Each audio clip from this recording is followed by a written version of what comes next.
주신 하나님 말씀은 빌립보서 1장 9절에서 11절 말씀, 신약성경 317면입니다. 빌립보서 1장 9절에서 11절 말씀 다 같이 합독하시겠습니다. 내가 기도하노라. 너희 사랑을 지식과 총명으로 점점 더 풍성하게 하사 너희로 지극히 선한 것을 분별하며 또 진실하여 허물 없이 그리스도의 날까지 이르고 예수 그리스도로 말미암아 의의 열매가 가득하여 하나님의 영광과 찬송이 되기를 원하노라. 아멘. 오늘 이번 목사님 나오셔서 성숙한 기도로 말씀을 선포하실 때 많은 은혜 받으시기 바랍니다.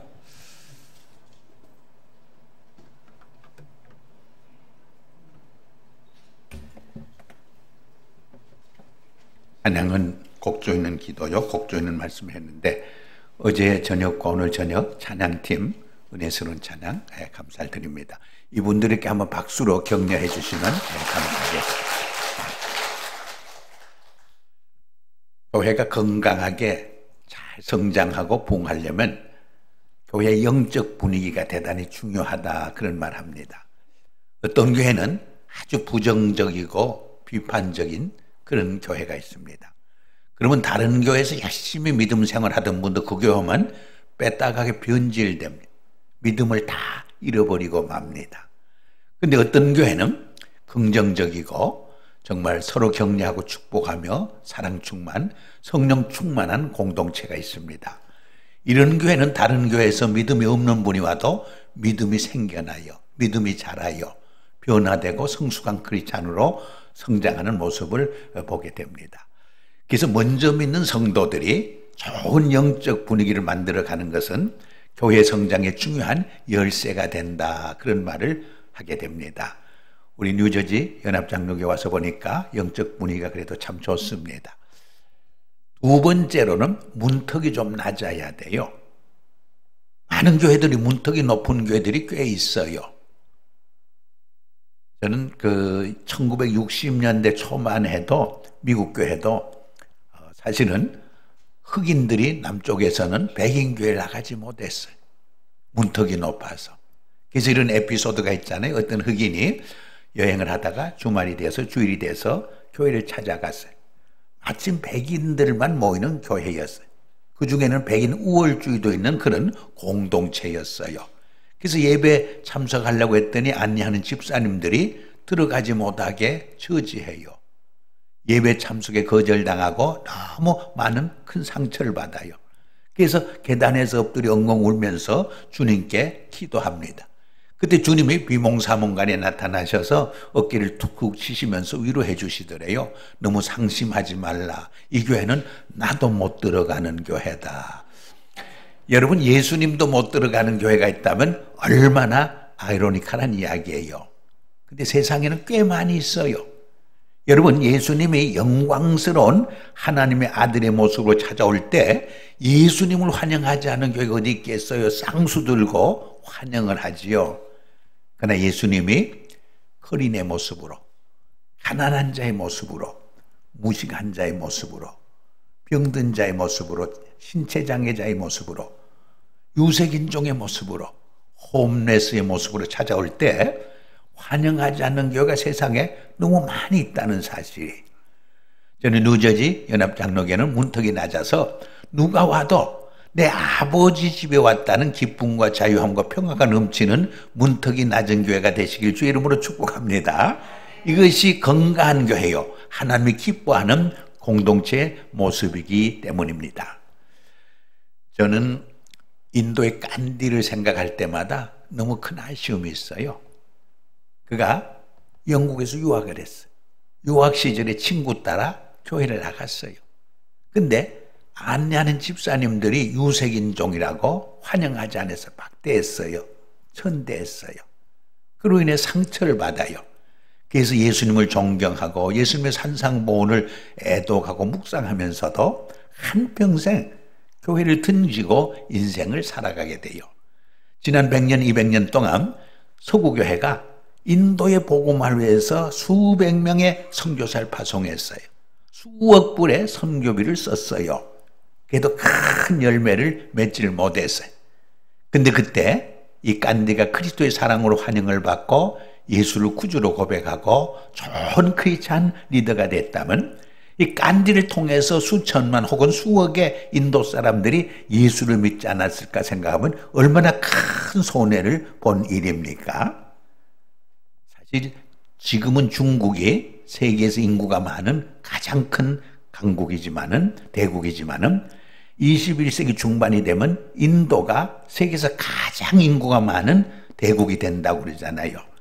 왜냐하면 중국은 그동안 한족은 아이를 하나만 낳게 했어요. 소수민족은 둘까지 허락했어요. 물론 최근에 정책을 바꾸고 있어요. 그러나 인도는 자녀를 많이 낳아요.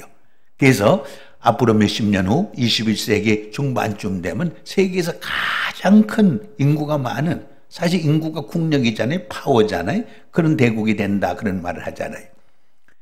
여러분, 한 가정에서 아기를 셋씩 놓으면 5대손, 6대손 후에는 300몇 명이 돼요. 근데 6명씩 낳기 시작하면 5대손, 6대손 때는 3만 몇 명으로 늘어나요. 근데 12씩 낳기 시작하면은 5대손, 6대손 후에는 30몇 명으로 늘어나요. 여러분, 뉴저지 연합장로가 메가 처치 되는 비결이 간단해요. 전도하지 못하는 분들 아기라도 많이 놓으면은 금방 5대손, 6대손 후에는 세계에서 가장 큰 교회로 될 줄 믿습니다. 제가 카나다에서도 한 14년 목회했는데 미국 땅보다 카나다가 넓어요. 근데 인구는 10분의 1밖에 안 돼. 그래서 5월 가정의 달이면 늘 아기를 제가 많이 낳으라고 설교 참 많이 했어요. 나성영락교회 와서도 EM에서는 광고를 했어요. 자녀를 5 낳는 가정은 온 가족을 하와이에 여행 보내준다. 그렇게 광고했는데도 4까지 낳아요. 근데 5까지 낳는 경우는 거의 없어요. 제가 자꾸 그것을 강조했더니 우리 아들 녀석은 딸 하나 놓고 아기가 없는데 우리 딸아이는 아들 둘, 딸 둘, 4을 낳았어요. 얼마나 보기가 좋은지 모르겠어요. 세 번째로는, 첫째는 뭐라고 했죠? 영적 분위기가 좋아야 한다. 두 번째는 문턱이 낮아야 한다. 그리고 세 번째로는 자랑을 여러분들이 많이 하셔야 돼. 오늘 우리가 살고 있는 시대를 PR 시대라고 그러잖아요. PR이 뭐냐? 피할 것은 피하고 알릴 것만 알리는 것. 요새는 PR의 의미가 달라졌대요. 피가 나도록 알리는 게 PR이라고 그래요. 열심히 PR 해야 돼. 근데 여러분 자신을 자랑하지 말고 예수님 PR, 예수님 자랑을 많이 해야 돼. 우리 가정이 예수 믿고 이렇게 구원받고 변화야 참 행복한 가정이 되었습니다. 우리 자녀가 막 탈선했는데 예수 믿고 이렇게 잘 건강하게 훌륭하게 자라고 있습니다. 우리 가정이 깨질 뻔했는데 예수 믿고 우리 가정이 이렇게 행복한 가정으로 변했습니다. 예수님 자랑을 자꾸 많이 하셔야 돼요. 두 번째로는 여러분이 섬기고 있는 교회 공동체를 자랑해. 우리 교회 대형교회는 아닙니다. 그러나 정말 사랑이 넘치고 말씀이 넘치고 은혜 충만한 공동체입니다. 한번 꼭 와서 보세요. 한번 꼭 출석해 보세요. 자꾸 교회를 자랑해야 돼요. 그리고 세 번째로는 목사님을 자랑해. 우리 목사님 인물도 잘생겼지만 말씀이 너무나 좋습니다. 사랑이 넘칩니다. 헌신적으로 섬깁니다. 목사님 자랑을 자꾸 하셔야 돼요. 마지막으로는 성도를 자랑해. 우리 장로님들, 권사님들, 안수집사님들, 집사님들 얼마나 열심히 충성스럽게 교회를 섬기는지 모릅니다. 자꾸 칭찬을 하셔야 돼요. 자랑을 하셔야 돼요. 여러분 솔직히 말해서 믿지 않은 불신자들에게 자기 교회에 자꾸 흉보고 자기 목회자나 성도들을 비판하면 그 교회 나오겠어요? 나오려다가도 36개 도망을 치는 거예요. 한번 따라할까요? 예수님 자랑, 우리 교회 자랑, 우리 목사님 자랑, 우리 성도님 자랑, 이 4가지만 열심히 1년 동안 하면 교회가 부흥하지 않아도 잘 자라게 돼 있어요. 우리 1년 동안 꼭 실천해 보시기를 부탁드립니다. 스펜서 존슨이라는 분이 누가 내 칫을 옮겼는가 Who Moved My Chis라는 책을 썼어요. 좀 오래된 책이지만은 변화에 대한 참 좋은 책이에요. 근데 이분이 그 후에 후편이랄까 실천편에 속하는 또 한 권의 책을 썼어요. 그 책 제목이 Change is everybody's business. 변화는 모든 사람의 비즈니스다 하는 책을 썼어요. 근데 이 책이 한국말로 번역이 돼서 출판되었어요. 근데 한국말 번역판 제목이 훨씬 멋있어요. 뭐라고 제목을 붙였는가 하니 바보들은 항상 결심만 한다. 그렇게 이름을 붙였어요. 바보들은 감동도 받아요. 은혜도 받아요. 회개도 해요. 결심까지 해요. 그러나 실제로는 삶에 그 말씀을 적용하고 실천하지 않으므로 변화가 전혀 일어나지 않는다는 그런 뜻이에요. 저는 이번 집회 와서 몇 번 말씀을 드립니다마는 제 말씀을 다 기억하라고 강조하고 싶지 않아요. 어차피 다 잊어버릴 거니까. 그래도 한두 마디라도 마음에 감동이 되고 마음에 타치가 된 말씀이 있으면 한번 붙잡고 고민해 보시기 바랍니다. 씨름해 보시기 바랍니다. 한번 삶에 적용하고 실천해 보시기 바랍니다. 그때 여러분 삶 속에 변화도 일어나고 능력도 되고 소망도 되고 삶에 큰 축복이 될 줄 분명히 믿습니다. 오늘 읽은 이 빌립보 교회는 사도 바울에게 참 많은 위로와 도움과 기쁨을 준 공동체였어요. 그래서 사도 바울이 로마 옥중에서 이 옥중 서신의 하나인 빌립보 서신을 써보내게 될 때 제일 먼저 복음 안에서 빌립보 교인들과 교제해온 것을 감사드려요. 내가 이 빌립보 교인을 얼마나 사랑하는지 예수 그리스도의 심장으로 말하는데 하나님이 그 증인이라 이런 고백을 합니다. 영어 성경에는 1장 3절에 보면 이렇게 시작해. I thank my God every time I remember you. 내가 여러분들을 기억할 때마다 나의 하나님께 감사를 드립니다. In all my prayers for all of you, I always pray with joy. 여러분을 위한 나의 모든 기도 속에서 항상 기쁨으로 기도를 하고 있습니다. 여러분 우리가 인생을 살고 믿음 생활할 적에 감사를 표현하는 게 얼마나 중요한지, 감사를 표현할 적에 기적의 문이 열려요. 축복의 문이 열려요. 새로운 사랑의 관계의 문이 열려요. 그리고 역전의 삶의 문이 열려요. 전화위복의 삶의 문이 열리게 돼요. 어떤 환경과 어떤 역경과 시련 속에서도 감사로 반사하면 기적의 문이 열리게 돼 있어요. 한 자매의 간증이에요. 이분은 미국에서 교육학으로 박사를 받았어요. 그리고 한국에 들어가서 사법고시를 패스한 남편을 만나서 행복한 가정을 이루었어요. 그런데 자녀 교육에는 자신만만했어요. 교육학을 전공했기 때문에. 근데 막상 자녀를 키워보니까 자기 생각대로 안 돼. 자기 뜻대로 안 돼요. 이건희 씨도 그랬다고 하잖아요. 골프공하고 자식하고 부인은 제 마음대로 안 된다고. 자기가 교육학을 해서 자신만만했는데 자녀를 키워보니까 제 뜻대로 안 되는 거예요. 중학교 때 수학 점수를 60점을 맞고 왔어요. 이 부부의 자존심이 그것을 받아들일 수가 없는 거예요. 그래서 아버지가 아들을 불러놓고 다음 학기에도 이렇게 점수를 잘못 맞아오면 종아리를 20대 치겠다고 울음장을 놨어요. 근데 스트레스를 받으니까 이 아이가 더 공부를 못하는 거예요. 그래서 그 다음 학기에 더 점수가 나빠졌어요. 아버지가 한 번은 말을 했으니까 안 때릴 수가 없잖아요. 종아리를 20대를 쳐요. 며칠 후에 이 아이가 부엌에서 식사 준비하는 엄마를 찾아와서 엄마 내가 매 맞을 때 왜 말리지 않았어? 엄마는 그때 어디 있었어? 하고 막 화를 내면서 항의하는 거예요. 이제 내가 고등학생이 되면 아버지를 가만 안 두겠대. 아버지를 한번 해본대요. 아버지께 복수한대요. 어머니 겁이 났어요. 그래서 눈물을 글썽거리면서 아들에게 사과했어요. 내가 하는 교육이 최고의 교육으로 생각했는데 잘못된 것을 내가 깨달았다. 사과한다고 그랬어요. 그리고 공부 잘못하는 건 문제 없다. 내가 우리의 아들이요, 우리와 함께 산다는 그 자체만으로도 우리 너무 행복하고 감사하다. 그렇게 표현해요. 그 감사의 표현하면서 관계가 회복되기 시작해요. 그래서 고등학교 때는 우수한 성적을 받아요. 그래서 대학교에 명문대학에 가게 됐다는 그런 간증을 들은 적이 있어요. 여러분 우리 자녀들이 좀 공부 못한다고 너무 책망하고 야단칠 게 없어요. 오히려 격려하고 감사할 필요가 있어요. A 학점은 아브노멀한 사람이 받는 거다. C 학점은 크리스찬이 받는 거야. 괜찮아. 여유를 주면은 오히려 잘하게 되어 있어요. 여러분, 미국의 CE라고 하는 제너럴 엘렉트릭 회사에 30년 이상 CEO를 지낸 웰치라는 유명한 분이 있어요. 경영학에 대한 많은 책도 쓰고 경영 리더십에 대한 많은 책도 써서 미국 기업계, 경영계에 많은 영향력을 미친 분이에요. 근데 그가 어려서 말을 더듬었어요. 그래서 굉장히 열등의식이 많았어요. 근데 어머니의 격려 한마디가 그 인생 운명을 바꿔요.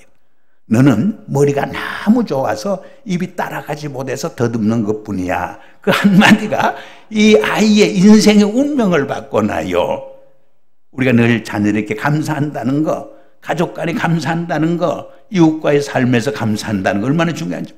우리 크리스찬의 삶은 한마디로 하나님의 은혜에 대해서 감사하며 사는 삶이 아니겠습니까? 그리고 9절에서 11절에 보면 이 빌립보 교회 성도들을 위한 바울의 기도가 기록되어 있어요. 기도하노라 시작해서 몇 가지 제목으로 주님께 기도를 드리고 있어요. 우리 크리스찬의 삶에서 기도가 얼마나 중요한가 설명할 필요가 없어요.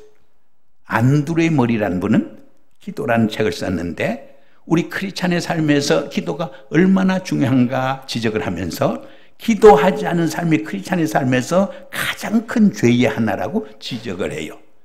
여러분, 구약의 사무엘 선지자도 내가 하나님 앞에 기도하기를 멈추는 쉬는 죄를 범하지 않게 해달라고 기도한 적이 있잖아요. 윌리엄 템플이라는 분은 When I pray, coincidence happens. In other words, miracle happens. 내가 기도할 적에 기적이 일어난다고 그래. 내가 기도할 때 하나님이 앞서가면서 새 일을 행하시게 되는 것입니다. No prayer, no power라는 말 있잖아요. 기도 없는 삶은 능력도 없는 삶이에요. 여러분, 하루를 기도로 시작해서 하루를 기도로 끝맞는 삶은 결코 무익한 하루를 살지 않아요. 그러나 기도 없는 삶은 무성한 나무 같지만은 열매 없는 삶으로 끝날 때가 많아. 그래서 유명한 설교가 스포울전 목사는 기도 없는 삶은 성공도 지향이 될 수 있다는 유명한 말을 남기지 않았습니까?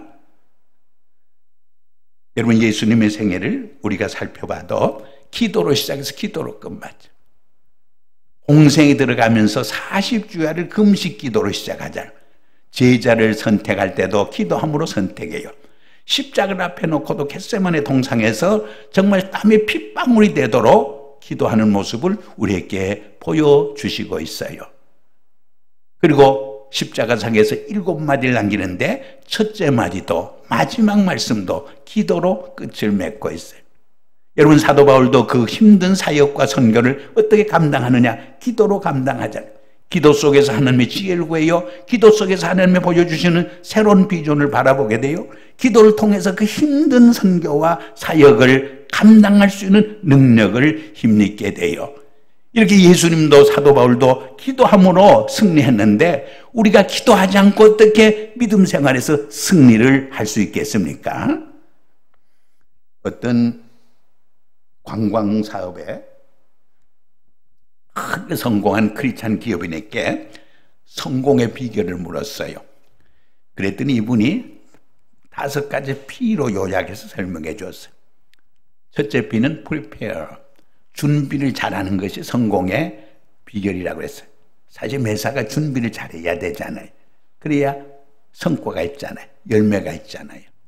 두 번째는 promptness, 적은 일이나 큰 일이 생길 때에 즉각적으로 대처하는 거라고 그랬어요. 사실 우리 가정에서나 교회에서나 우리 직장에서나 사회에서 늘 적은 일이 나는데 그것을 무시했다가 소홀히 했다가 큰 일로 번져가요. 그리고 세 번째로는 polite, 늘 사람들에게 친절과 사랑으로 섬겨주는 삶이라고 말했어요. 그리고 네 번째는 patience 혹은 persevere.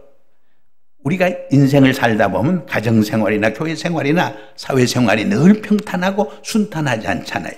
어려움도 찾아오고 힘들 때도 많아요. 그때 인내하고 잘 참아야 돼. 우리가 참을 때 이삭을 낳아요. 근데 참지 못하고 서둘 적에 이스마엘을 낳는 비극이 시작되는 거예요.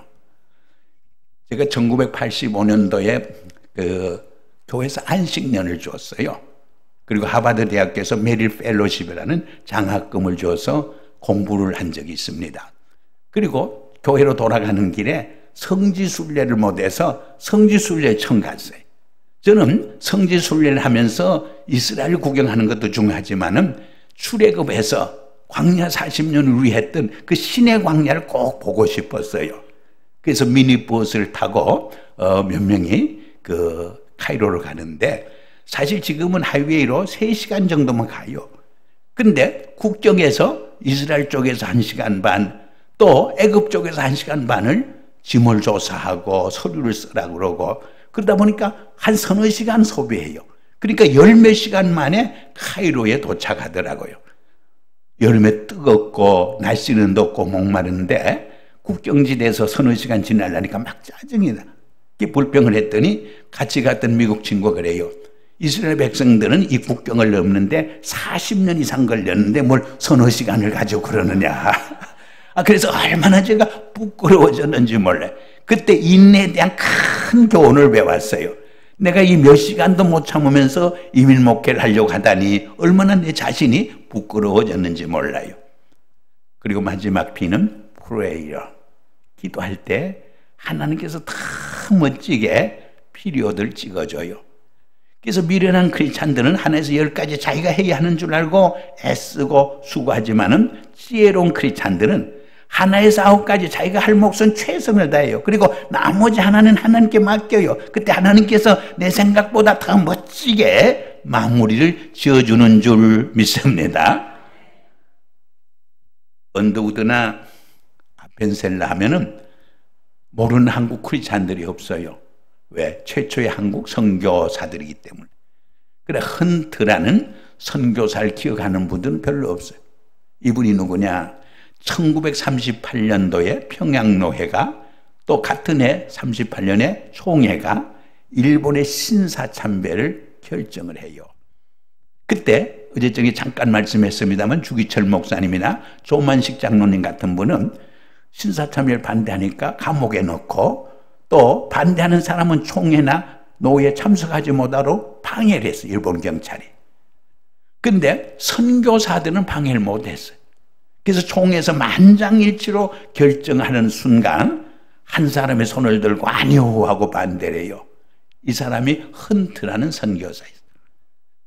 이 일로 인해서 이 사람은 일본 경찰에 체포되고 경찰서에 끌려가서 많은 고문을 당해요. 그리고 6년간 감옥에 들어가서 옥살이 하다가 추방을 당해요. 근데 이분이 해방이 되어서 다시 한국으로 돌아와서 한국 교회와 한국 백성들을 섬겨주셨어요.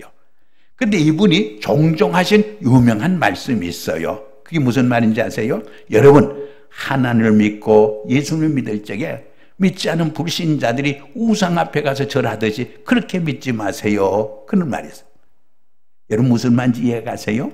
많은 그리스도인들이 성경에 하나님을 믿고 성경의 부활에 주님을 믿지 않고 있다는 거예요. 마치 불신자들이 아무 생명도 없고 능력도 없고 복을 줄 수 없는 나무나 돌이나 바위 앞에 가서 절을 하듯이 그렇게 하나님을 믿고 예수를 믿다는 거예요. 그러므로 no transformation happen. 변화의 역사가 일어나지 않아요. No miracle happens. 기적이 일어나지 않아요. No blessing happens. 아무런 축복의 사건이 일어나지 않는다는 거예요. 여러분, 어느 정도 공감이 가잖아요. 정말 지금도 하나님은 살아계시고 나를 변화시킬 수 있고 복을 줄 수 있고 기적을 행할 수 있는 하나님, 정말 부활하신 살아계신 주님을 믿고 기도할 적에 우리 삶 속에 변화도 일어나고 기적도 일어나고 축복의 역사도 일어나는 것이 아니겠습니까? 이분이 하나님을 제한하지 말라, 성령님을 제한하지 말라는 책도 썼어요. 거기서 이런 말이에요. 하나님은 우리 공동체를 통해서 엄청난 하나님의 계획과 비전을 실현해 가길 원해요. 또 여러분 한 분 한 분을 통해서 하나님의 위대한 계획과 비전을 실현해 가길 원해. 근데 나의 불신앙, 나의 불순종, 나의 이기심, 나의 무지, 이걸로 인해서 자꾸 하나님의 능력을 하나님의 능력을 제한시켜버려. 그래서 우리 공동체를 통해서 이루고자 하는 하나님의 위대한 계획이 일어나지 않아.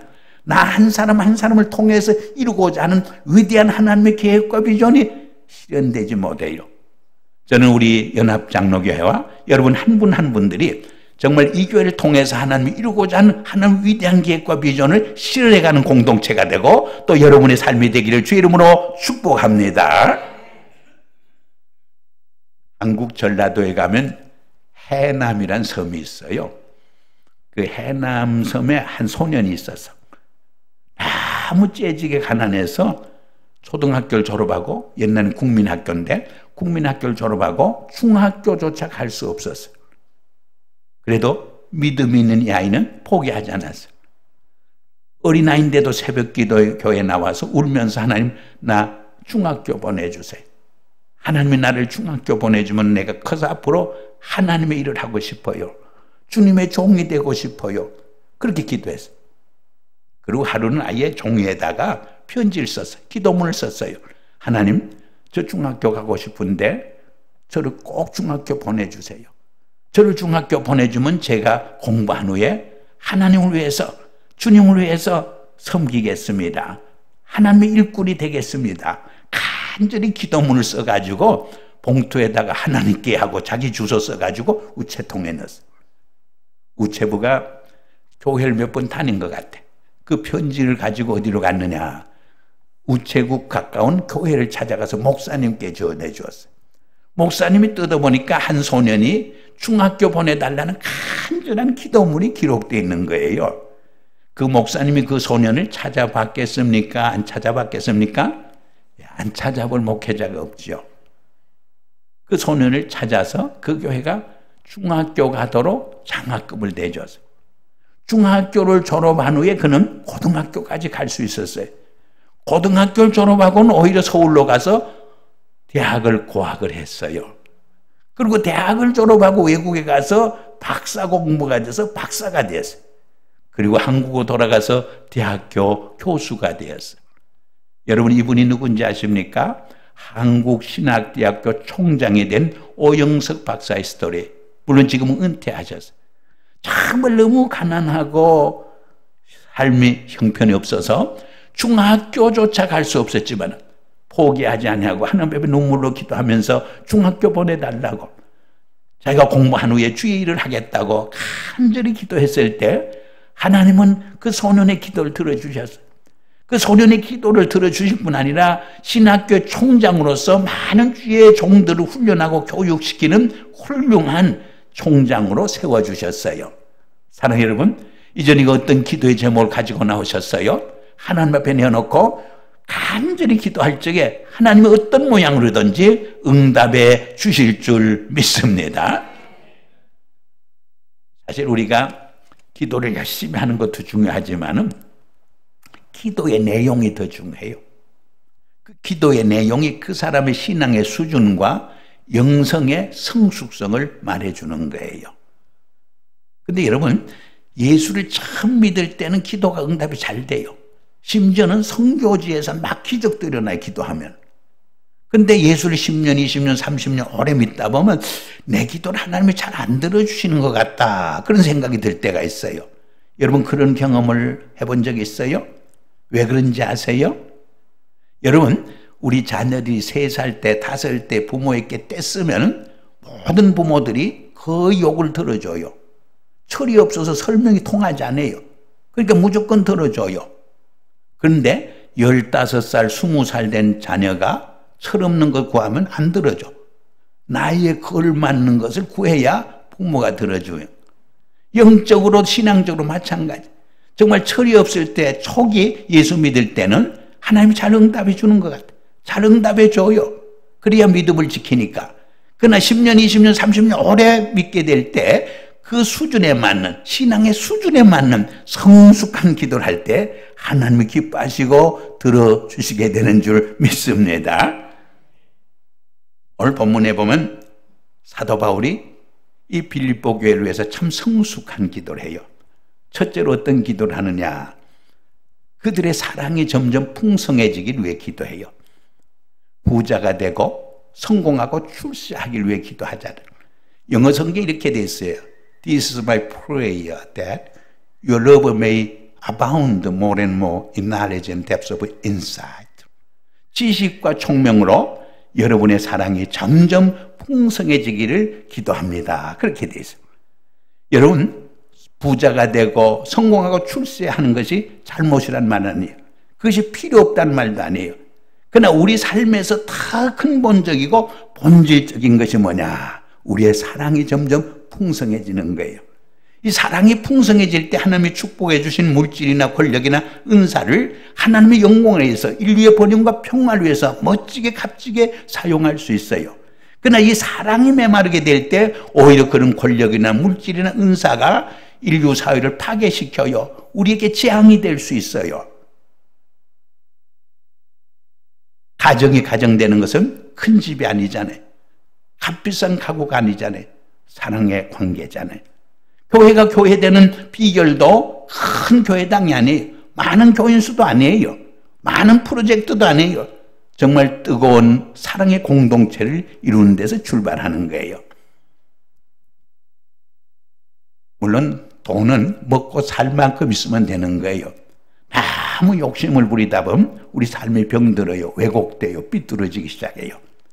물론 돈을 바로 관리할 수 있는 능력이 있을 때 그 물질로 하나님의 영광을 위해서 선교 사업을 위해서 가난한 자를 돕고 사회 자선 사업을 위해서 멋지게 값지게 사용할 수 있어요.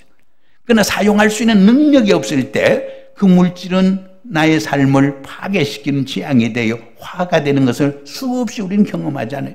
돈 몇 푼 때문에 온 천하를 주고도 바꿀 수 없는 생명을 죽이는 경우가 얼마나 많아요. 배손이라는 그런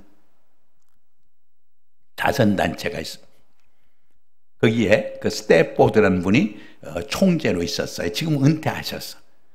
근데 이분은 아버지가 서부 아프리카에서 선교사 생활 때 태어났어요. 그래서 거기서 이제 유년기를 자라요.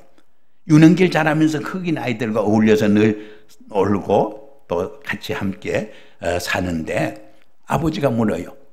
그 흑인 아이 중에 아주 롤 모델이 되는 한 똑똑한 아이가 있었어. 그래서 내가 커서 뭐 될래 하면 그 아이가 담임 목사가 되면 나는 부목사가 되어서 그와 함께 목회하고 싶다. 그렇게 대답을. 그만큼 탁월했어. 또 그가 이제 돈을 많이 벌어서 기업을 해서 가난한 나라를 다니면서 구제하고 도와주는 일을 하고 싶다 말하면 나는 그의 비서실장에 대해서 그와 함께 세계를 다니면서 가난한 사람들 돕는 사역을 하고 싶다. 그렇게 대답을 했어요. 그만큼 그 흑인 아이가 이 아이에게 롤 모델이 되었어요. 그때 중학교 시절에 미국으로 와요. 그래서 미국에서 중고등학교 졸업하고 대학을 졸업하고 대학원에 가서 PhD 박사학위를 받고 그 후에 컴패션이라는 그 자선단체 선교기관의 총재가 돼요. 그리고 40년 만에 서부 아프리카를 방문해요. 이 서부 아프리카를 방문하게 될 때 막 가슴이 뛰어요. 흥분돼요. 40년 전에 함께 뛰어놀던 자기께 롤모델이 되었던 그 흑인 아이가 어떻게 되어 있을까? 어떻게 살아가고 있을까? 너무나 궁금한 거야. 근데 40년 만에 찾아갔는데 여전히 변화가 없어. 쓰레기 무더기에서 아이들이 무엇을 찾고 있어요. 거기서 물건을 찾아 쓰려고 누비고 있어요. 무엇보다도 그 친구가 보고 싶었어요. 1시간 후에 나타났어요. 할아버지가 되어 있어요. 7자녀의 아버지가 되어 있어요. 지금도 옛날 하던 선교사의 가정에 잔디도 깎아주고 그런 일을 계속하고 있어요. 너무나 가슴이 아팠어요. 1시간쯤 있다가 일을 하기 때문에 가야 한다고. 그래서 헤어지고 말아요. 그때 스탠포드는 이런 말을 해요. 가난이 뭔가? 단순히 헐벗고 굶주림이 가난이 아니라고 말해요. 한 인간의 존재 가치를 완전히 짓밟아 놓는 것. 하나님이 그 존재를 통해서 이루고자 하는 위대한 계획과 비전을 완전히 말살시켜버리는 것. 그것이 가난이라고 말을 해요. 그리고 진정한 부가 뭔가? 많은 것을 소유하고 혼자 잘 먹고 떵떵거리며 사는 것. 그게 진정한 부가 아니라고 말해요.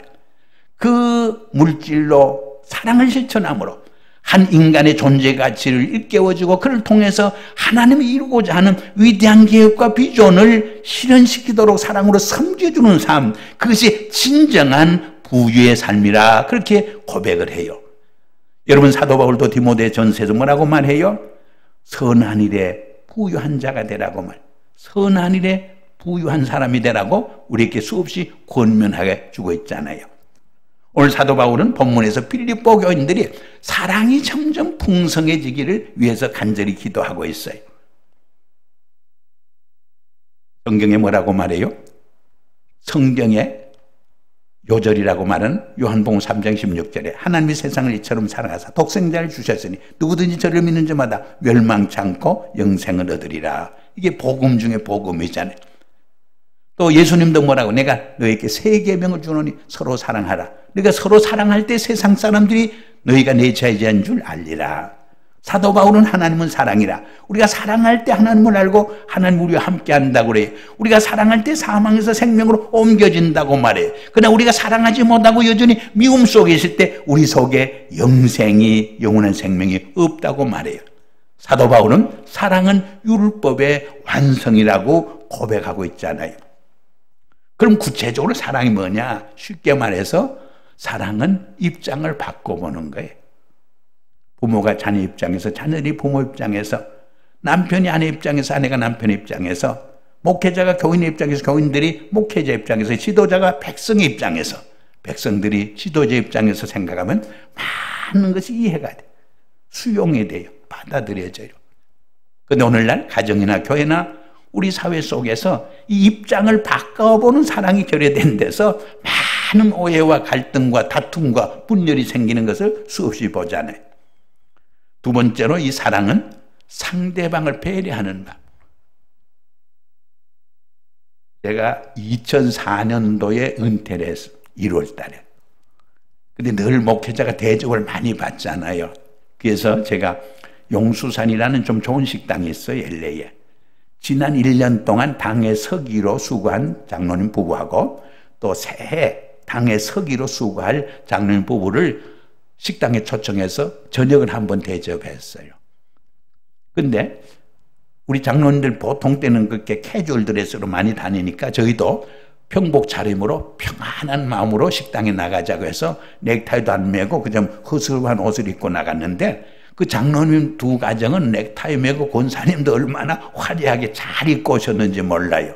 그래서 얼마나 미안하고 송구스러웠는지 몰라요. 그러면서도 제 머릿속에 웃은 이야기 하나가 머리에 떠올랐어요. 여러분 들은 이야기지만은 어느 피치카에 나체촌이 있었대요. 그 나체촌 사람들이 하루는 모여서 회의를 하기를 이웃 동네 사는 아주 신령하고 경건한 목사님을 모시고 말씀을 듣는 잔치를 계획했어요. 그 초청장을 보냈어요. 초청장을 받은 이 목사님이 고민이 생겼어요. 갈등이 생겼어요. 나체촌에 자기도 벌거벗고 갈 수도 없고 정장하고 갈 수도 없고 그래서 고민하다가 수영복 차림으로 가기로 결심을. 수영복 차림을 가서 보니까 나체촌 사람들은 경건하고 신령한 목사님 모시고 말씀 듣는데 우리가 벌거벗은 채 들을 수 있느냐 전부 정장을 하고 앉아있어요.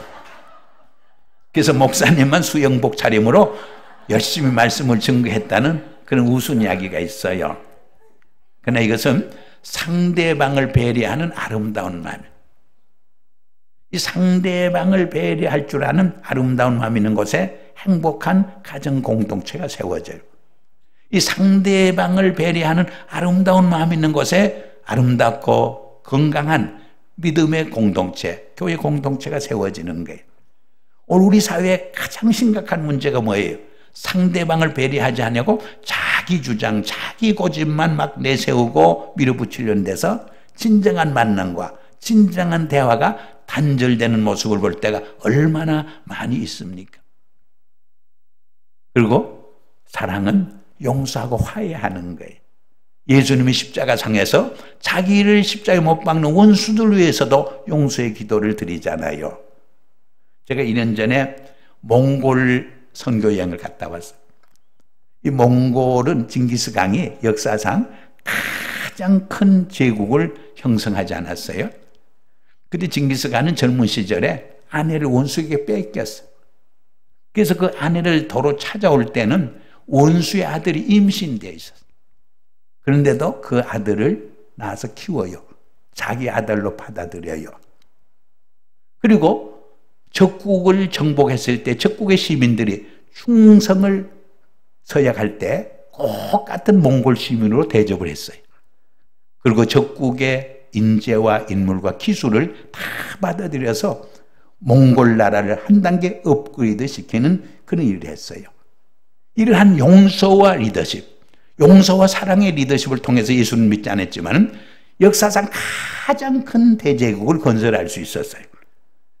여러분, 예수님은 용서와 사랑을 통해서 복음으로 온 인류를 정복하잖아요.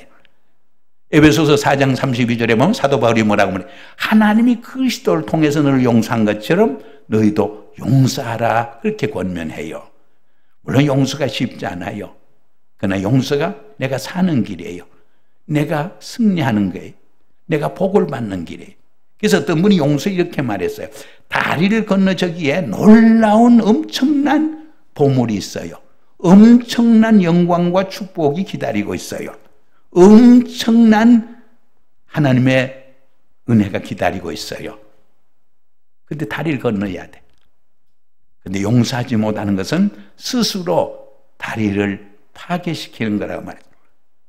용서를 통해서 그 다리를 건너야 그 영광과 축복이, 부영화가, 놀라운 하나님의 은혜가 나를 기다리는데, 용서하지 못할 때 스스로 그 다리를 파괴시키는 것이라 그렇게 설명했어요.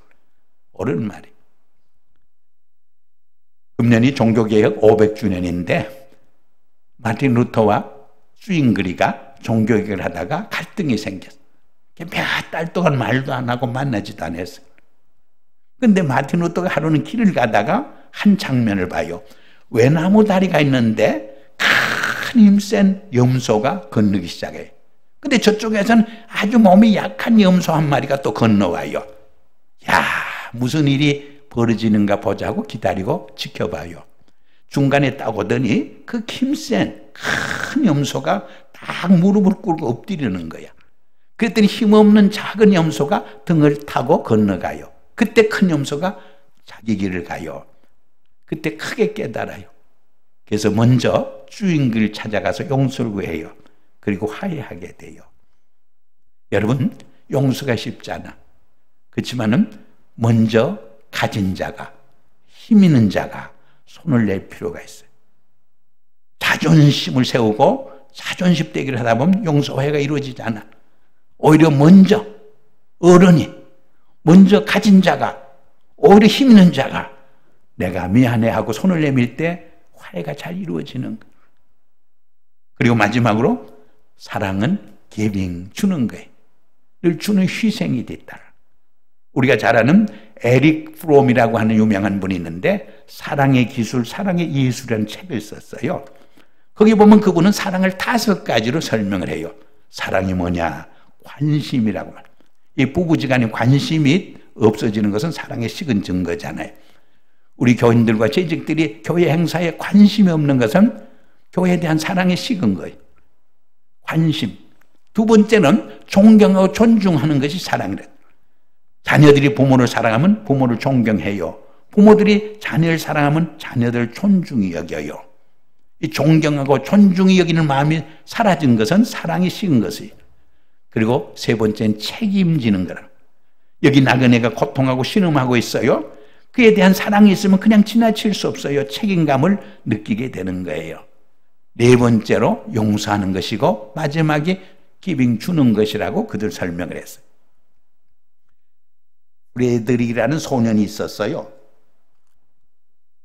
이 소년이 티네이저가 되자 아버지에게도 반항하고 막 사회 체제에 대해서도 반항하면서 탈선하는 거예요. 잘못된 길로 빠져드는 거예요. 그때 아버지가 아들을 불러요. 그리고 어머니가 어떻게 세상을 떠났는가. 어머니가 세상을 떠나면서 아들에게 마지막 준 유언이 뭔가를 들려줘요.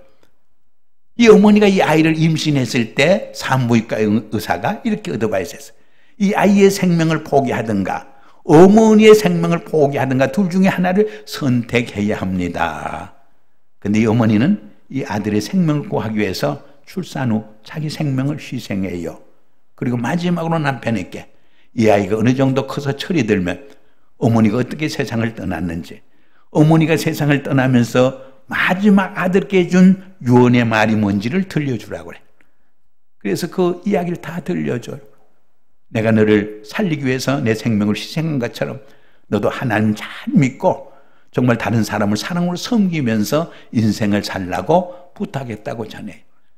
그 어머니의 사랑의 스토리를 듣는 순간 눈에서 눈물이 핑 돌아요. 가슴이 뭉클해져요. 그렇게 반항하고 잘못된 길로 빠져드는 아이가 정신을 바짝 차리고 열심히 공부하기 시작해요. 그래서 우수한 성적으로 대학을 졸업해요.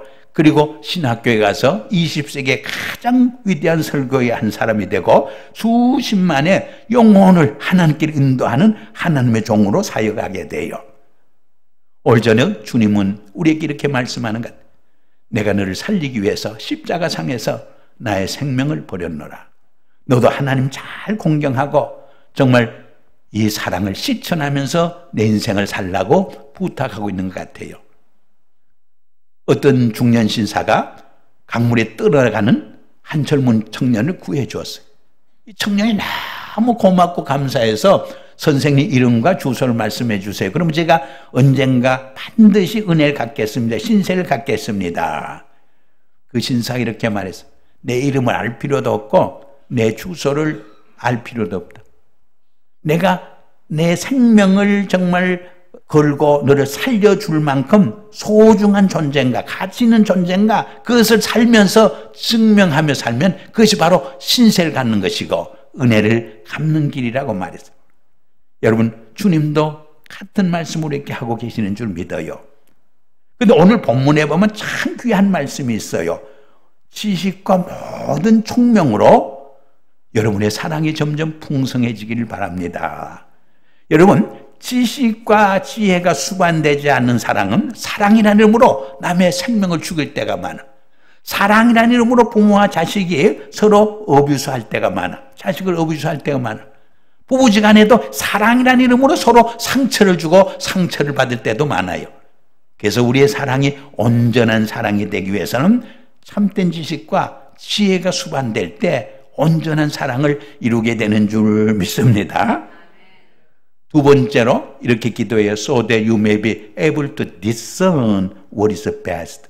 지극히 선한 것을 분별하도록 기도를 해요. 여러분, 지극히 선한 것이 뭐예요? 하나님이겠죠. 하나님 말씀이겠죠. 온 천하를 주고도 바꿀 수 없는 생명이겠죠. 하나님의 방법대로 사는 것을 말씀하겠죠. 우리의 삶에서 하나님의 주권을 100% 인정하며 사는 것을 의미한다고도 볼 수 있어요.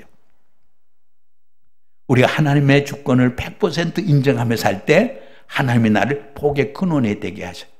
축복의 통로로 사용하세요. 오히려 나를 그 작품 인생으로 빚어가시는 것을 체험할 수 있어요. 제가 어려서 아버지한테 붓글씨를 몇 번 배웠어요. 막 내가 팔에 힘을 주고 목에 힘을 주고 내 고집대로 쓰려면 글씨가 엉망진창이 돼. 근데 내 팔에 힘을 빼고 아버지 팔에 100% 맡기고 순종하며 따라갈 때 명필이 쓰여져요. 영적으로 신앙적으로도 마찬가지. 나의 손을 하나님 손에 100% 맡기고 순종하며 따라갈 때 나를 복의 근원이 되게 하죠. 축복의 통로로 나를 사용하셔요. 걸작품 인생으로 나를 빚어가셔요. 믿습니까? 우리가 잘 아는 미국의 록펠러는 43세에 미국에서 가장 큰 부자가 되잖아요. 그리고 53세에 세계에서 가장 돈 많은 재벌이 돼요. 그러나 여러분 아다시피 불치의 병에 걸려서 음식도 제대로 못 먹고 잠도 자지 못해. 그래서 하루하루 그 생명이 죽어가요. 그는 죽음을 앞에 놓고 성경을 읽다가 참으로 돈보다 더 귀한 것이 있다는 것을 깨닫게 돼.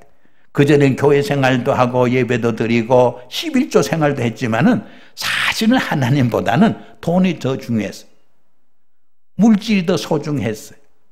근데 정말 죽음 앞에서 처음으로 성경을 읽다가 야, 돈보다 더 중요한 것이 있다는 걸 깨달아요. 그때 비로소 마음의 평화가 찾아오고 하나님의 기쁨이 찾아오고 돈에서 소유에서 물질에서 진정한 자유 해방을 경험하게 돼요. 그때 병이 낫기 시작해요. 건강이 회복되기 시작해요. 그래서 98세까지 살면서 많은 일을 하다가 하나님께로 가잖아요. 록펠러 재단을 만들어서 제일 큰 대학교 시카고 대학을 세워서 많은 미국과 세계를 이끌어가는 인물을 키우는 이런 교육 사업을 하잖아요. 또 그 재단을 통해서 많은 의료 사업을 하잖아요. 그 재단을 통해서 엄청난 많은 문화 사업을 하게 되잖아요. 심지어는 11조를 바쳐서 11조를 계산하는 직원이 40명 이상이 됐다고 하잖아요. 리버사이드 교회를 위시해서 2,000개 이상 교회를 개척하고 세우잖아요. 이렇게 많은 일을 하다가 주님의 부름을 받습니다. 사랑하는 여러분, 여러분의 최상의 것이 뭐예요? 지극히 선한 것이 뭐예요? 정말 주님이십니까? 하나님의 주권을 100% 인정하며 사십니까? 아직도 세상의 명예와 부귀 영화는 아닙니까?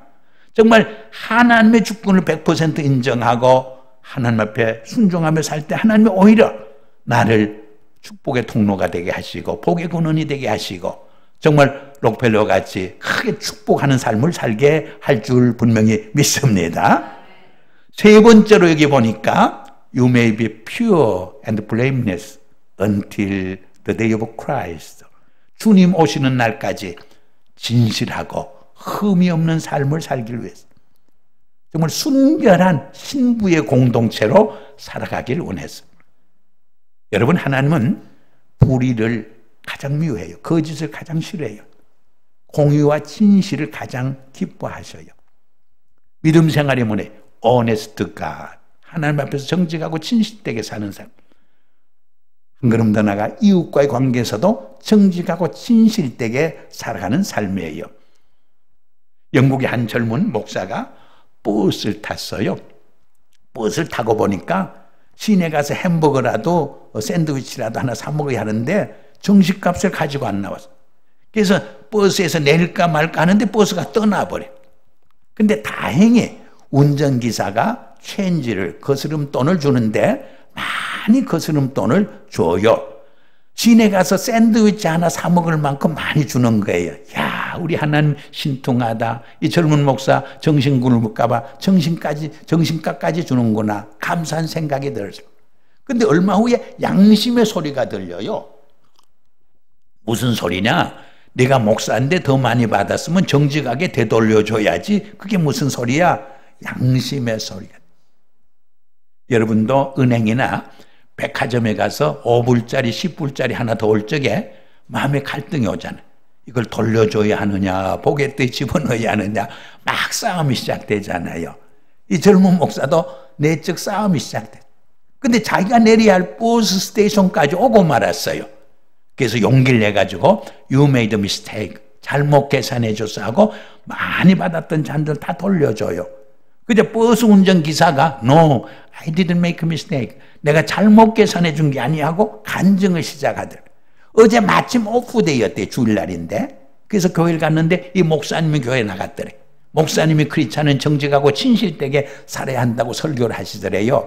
그래서 우리 목사님 얼마나 정직한가 한번 테스트 해보기 위해서 거스름돈을 많이 줬다고 그러더래요. 아, 그 순간 등골에서 식은땀이 쫙 흘렀어요. 올 예배 끝난 후 우리 손 목사님하고 길 목사님이 저하고 테스트하는 경우는 한 분도 없으시길 바랍니다. 사실 우리가 목사요, 장로요, 권사요, 집사요, 성도지만은 정직하게 살아간다는 거 얼마나 힘든지 몰라요. 미국에서 사업하시는 분은 정직하게 세금 내고 사업한다는 거 얼마나 힘들 때가 많아요. 그러나 분명한 사실은 성경은 정직자의 후손이 복되다고 말해요. 정직자의 후대를 복 주신다고 말해요. 여러분, 한국에서 일시적으로 부정을 저질렀다가 수지 맞은 줄 알았는데 들통이 나서 재판받고 감옥에 가는 경우 얼마나 많아요. 그래서 아브라함 링컨도 정직이 최상의 정책이라고 말했어요. 저는 미국에 사는 우리 코리안 아메리칸들은 참 정직하고 진실한 백성들이다. 이 코리안 아메리칸의 상품은 정말 신뢰할 만한 상품이다라는 말을 들을 수 있을 때 정말 미국 사회에 영적 임팩트를 줄 수 있는 창조적인 소수자로서의 삶을 감당하게 된다고 분명히 믿습니다. 이제 마지막으로 한 말씀 드리고 말씀을 맺겠습니다. 우리 11절 말씀 같이 읽을까요? 예수 그리스도로 말미암아 의의 열매가 가득하여 하나님의 영광과 찬송이 되기를 원하노라. 의의 열매를 많이 맺어서 하나님께 영광이 되고 찬송이 되기를 원했어요. 이 의란 말을 동양 사람들, 한국 사람들은 도덕적으로 윤리적으로 해석할 때가 많아. 그런데 히브리 사람들은 relationship, 관계성에서 늘 이해를 했어요. 여러분 요한복음 15장에 보면 포도나무 가지가 줄기에 붙어있을 때 생명이 있어요. 성장해요. 많은 열매를 맺어요. 복음의 열매, 의의 열매, 충성의 열매, 성령의 9가지 열매를 맺게 되는 거예요. 열매를 맺을 때 하나님이 영광을 받아요. 찬송을 받으셔요. 열매 맺지 않는 나무는 도끼로 찍어버리겠다고 말해요. 우리 크리스찬들은 먹든지 마시든지 무엇을 하든지 하나님께 영광을 돌리고 찬송이 되어야 돼. 우리 교회에서만 아니라 우리 가정과 직장과 사회 속에서도 하나님의 공의와 사랑이 실현되도록 하나님께 영광이 되고 찬송이 되는 인생을 살아갈 수 있어야 돼요. 이야기 안 하고 제 말을 끝맺겠습니다. 케냐에 안차노란 선교사가 있어요. 이분은 아주 몸이 건장해요. 근데 고등학교 다닐 때 너무 집안이 가난했어. 그래서 학업을 포기하고 스스 군에 입대해가지고 공수부대에서 7년간 봉사해요. 섬겨요. 공수부대에서 제대하고 나와서 강원도에 가서 탄광해서 광부로 또 한 7년쯤을 해요. 몸이 건장하니까. 근데 광부로 일하다니까 소망이 없잖아요. 미래가 없잖아요. 그러니까 날마다 술 마시고 동료들 뚫겨 패고 조폭처럼 인생을 살았어. 근데 한 여인을 만남으로 인생이 바뀌기 시작해요. 예수를 믿게 되고 인생관이 바뀌고 가치관이 바뀌고 비전이 바뀌고 사명이 달라져. 그래서 검정고시를 쳐서 감리교 신학교 입학을 해서 신학을 공부해요. 그리고 92년도에 배낭 하나 딱 울러매고 케냐 선교를 위해서 떠나가요. 버스를 타고 몇 시간 가는데 소변이 마려워요. 근데 커뮤니케이션이 안 돼요. 언어가 안 통하니까. 그래서 몸짓, 발짓, 바디랭귀지를 해가지고 겨우 버스를 멈췄어요. 그래서 뒤에 가서 볼일 다 보고 너무 감사하고 기뻐서 미소를 지면서 손을 흔들었더니 가라앉는 줄 알고 버스가 떠나버려요. 거기서 케냐 선교, 마사이족 선교가 시작돼요. 거기서 몇 시간 걸어가다 보니까 마사이족 청년들이 자기를 포위했어요. 막 와서 무슨 말 하는데 한마디도 알아들을 수 없는 거예요. 근데 무조건 예스 했어요. 그랬더니 얼마 후에 막 창과 칼을 목에 대고 배에 대고 또 무슨 말 하는데 무슨 큰일이 일어날 것 같아. 그래서 막 노노 하고 소리를 쳤어요. 그랬더니 자기들끼리 가서 회의를 하더래요. 그들이 돌아와서 막 얼굴에다가 침을 뱉고 그러더래요. 그래서 자기도 화가 나서 같이 침을 막 뱉었대요. 근데 나중에 알고 보니까 성령님이 역사한 거. 첫째 질문은 이런 거였어요. 우리를 따라가는 것이 힘들고 어려운데 그래도 따라가겠느냐? 예스에서 통과가 됐어요. 두 번째 질문은 우리와 함께 일하고 사는 것이 참 병을 들 수 있고 목숨을 잃을 수 있는데 그래도 배신해서 떠나가지 않겠느냐 했는데 노 하니까 또 합격했어요. 그리고 춤을 막 뱉는 것을 이제 형제로 받아들인다고 하는 세레모니였어요. 그래서 세 가지 질문에 다 통과가 된 거야. 자기가 알아서 대답한 게 아니에요. 성령님이 그렇게 대답하게 한 거예요. 그래서 추장 있게 인도돼서 환영을 받고 대접을 받고 그날부터 마사이족 선교가 시작됐는데 25년간 했어요. 근데 정치, 경제, 문화, 경제 모든 분야에서 지도력을 발휘하고 역량을 발휘해서 이제는 추장 중에 추장으로 대접을 받고 존경을 받는 인물이 됐어요. 교회를 한 25개 세웠어요. 중고등학교를 세웠어요. 중고등학교를 졸업한 나이로비아 그 마사이족 청년들이 나이로비아 대학에 가서 그 케냐 사회 지도자로 이제 세워지고 있어요. 근데 교회를 한 25개 세웠는데 제일 많이 모이는 교회는 7,000명 이상 모여요. 근데 여러분 마사이족은 벌벗고 살아요. 소똥으로 집을 짓고 살아요. 그게 예배 드릴 때 가장 큰 문제가 7,000명이 벌거벗고 예배를 드리려니까 예배가 잘 안 돼. 보지 말라니까 자꾸 보이고 뭐가 덜렁덜렁하고 하니까 마음이 실란해서 예배가 안 되는 거예요. 그래서 교육하고 설득하기 시작했어요. 우리 하나님 앞에 예배드릴 때는 신령과 진로 예배드리기 하니까 빤스라도 하나 입고 예배드리자. 그래서 주일날이 되면 입구에다가 수천 개의 빤스를 갖다 빨아서 쳐재나. 그럼 전부 들어오면서 하나씩 입고 갈 적에는 너무 답답했다는 듯이 빤스를 벗어 던지고 막 벌거벗은 몸으로 뛰어간대요. 이렇던 마사이족이 25년간 교육하고 훈련했더니 이제는 옷도 잘 입고 신발도 신고 정말 질서정연하게 신령과 진로 예배드리는 공동체로 변해버렸어요. 여러분, 오늘날도 복음이 들어가는 곳에 사람이 바뀌고 공동체가 변하고 사회가 변하고 나라가 바뀌게 되죠. 여러분, 사도행전 16장에 보면 바울이 2차 선교여행 때 사실은 1차 선교여행 때 갔던 소아시아에 가서 복음을 전하기를 원해요. 근데 성령님이 자꾸 길을 막아요. 드로아에 갔을 때 밤에 마게도냐 사람이 손을 흔들면서 와서 우리를 도와달라고 하는 환상을 봐요. 그래서 배를 타고 유럽의 첫 성인 필리포로 돌아가서 복음을 전하게 돼. 그것이 유럽교의 시작이에요. 유명한 역사가 토인비는 이 장면을 어떻게 해석했는가? 그때 바울을 싣고 간 배는 새로운 유럽을 싣고 갔다. 그렇게 설명했어요. 정말 아닌 게 아니라 바이킹족, 해적들이 변해서 지난 2000년간 문명국가를 이루고 세계를 이끌어오는 지도력을 발휘하지 않아요.